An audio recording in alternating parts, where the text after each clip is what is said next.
In Jiu Jitsu, the ultimate goal is to get the tap, the submission. There are many smaller goals along the way, but they all culminate to victory over another person by maneuvering them to a position where they must concede loss, the checkmate.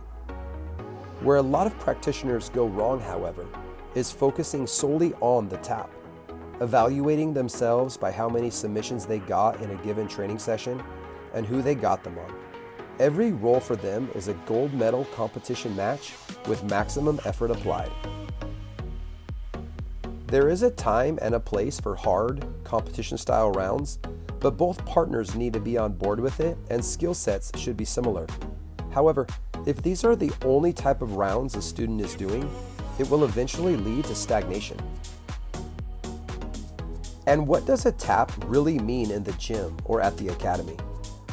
If you're too scared to try something new, to branch out in order to develop your game because you don't want to lose or give up the position, well, that's just foolish. The academy is the laboratory. It's where we test our methods and find out what is working and what needs sharpening. It's where we experiment with new ideas and challenge what we think we know. How will you know if your mount escapes are effective if you don't let yourself get put in that position on purpose? What about an armbar? Can you really trust in your ability to get out if you're too afraid to let your partner have your arm because you don't want to lose? That's an immature way of thinking, a mindset of a child. And if you catch a training partner who is a higher belt than you in a submission and you get the tap, don't make it a bigger deal than it is. What was your partner working on? Were they actually trying to beat you? Or just simply focusing on improving their game in some specific way that didn't work out for them in that moment? Learning from failure is a big deal and is the catalyst for growth. Just the other night, I was training with one of my blue belts, and my only focus was improving my base.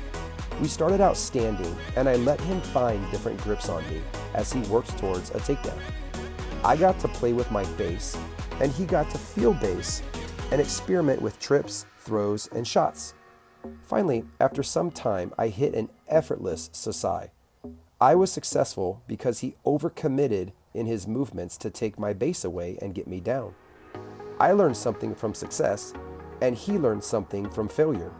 Minutes later, we were back in the standing position, and the exact same scenario started to play out again.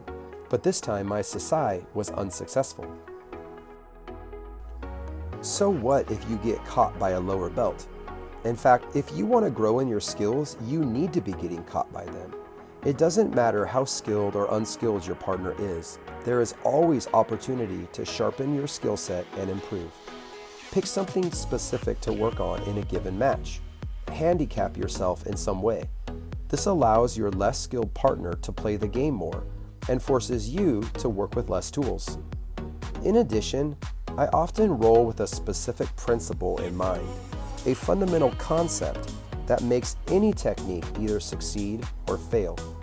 Here I am training with one of my purple belts, Matt, and I'm only focusing on the principle of connection, connecting myself to him, connecting to the ground, and connecting to myself in order to prevent his movement, promote his movement, or predict his movement. Any and everything you do or want to do in Jiu Jitsu starts with a connection, and the better you understand how to connect, the more specific techniques will start to click. One final thought. I heard the other day, you don't get good at fighting by fighting. You get good at fighting by playing, just like animals do. To quote Ryron Gracie, keep it playful.